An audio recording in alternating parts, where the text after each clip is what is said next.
మా వదిన గారు 2000 సంవత్సరంలో బీజేపీ తరఫున పోటీ చేసి కౌన్సిలర్గా గెలిచి అత్యధిక మెజార్టీతో వార్డు గెలుచుకున్నారు. 1996 నుంచి మనకి ఇక్కడ ఆఫీస్ ఉంది. అది చుట్టుపక్కల ఏ నివాసులను అడిగినా కానీ ఈరోజు చెప్తారు మీకు. అదేవిధంగా బీజేపీ ఆఫీసు వెనకాల ఎన్టీఆర్ గోడౌన్ అనేది కంపల్సరీ అప్పటి నుంచి ఉంది. ఎన్టీఆర్ గోడౌన్ వాళ్ళు కూడా ఈరోజు బీజేపీ ఆఫీసులో తొలగించడం ఏ రోజు చెప్పలేదు, మనకి ఏ రోజు చెప్పలేదు. వాళ్ళు గోడౌన్ సైట్ అమ్ముకునేటప్పుడు కూడా లేఅవుట్ వేసేటప్పుడు ఇబ్బందికరమైన విషయాలు ఏమి రాలేదు. దాని గురించి పక్క నివాసులు కూడా ఉన్నారు, పక్కన ఇల్లు కట్టుకొని, అప్పుడు కూడా ఎవరు అభ్యంతరం తెలపలేదు.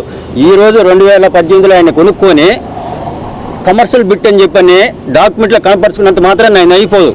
ఎవరైనా పక్కన దానికి ఉత్తరం ప్లేస్ ఏముందో దాన్ని అద్దుల్లో కనపరుస్తారు.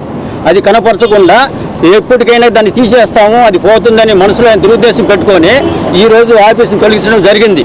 అది 96 నుంచి ఏ ఒక్కరు ప్రతి ఒక్కరిని అడిగినా ఎవరైనా చెప్తారు, పక్కన వాళ్ళు, పక్కన చుట్టుపక్కల ఉన్న వాళ్ళు, ఈ నివాసంలో ఉండేవాళ్ళు.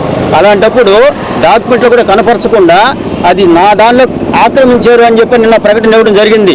కానీ సర్వేర్ని పిలుచుకొని గవర్నమెంట్ సర్వేర్ ద్వారా దాన్ని సర్వే చేయించుకుంటే ఎవరు ఆక్రమించారు, ఎవరు ముందుకున్నారనేది ఆ వాస్తవాలు బయటపడతాయి.